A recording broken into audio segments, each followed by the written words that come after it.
সকালে বাইসেপ আর ব্যাকের এক্সারসাইজ করে মাসালে একটু ভালো পাম্প দেখে ভাবলাম আজকে ফটোশ্যুটে বেরিয়ে যাওয়া যাক। তাই আমি আর গুরু বেরিয়ে গেছিলাম আজকে ফটোশ্যুট করতে। আর ফটোশ্যুট করতে গেছিলাম গোল্ডেন আওয়ার্স, মানে বিকালে।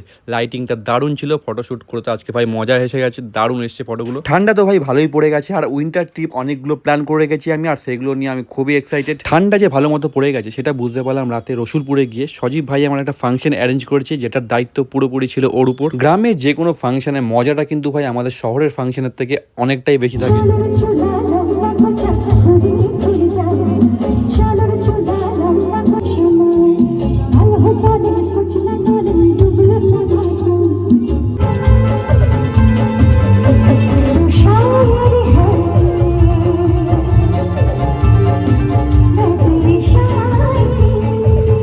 রাত 12টার সময় ফাঁকা হাইওয়ে দিয়ে বাড়ি ফেরাটা যতটাই মজা, ততটাই সাজা হচ্ছে গিয়ে এই ঠান্ডায় ঠিকঠাক প্রোটেকশন না নিয়ে।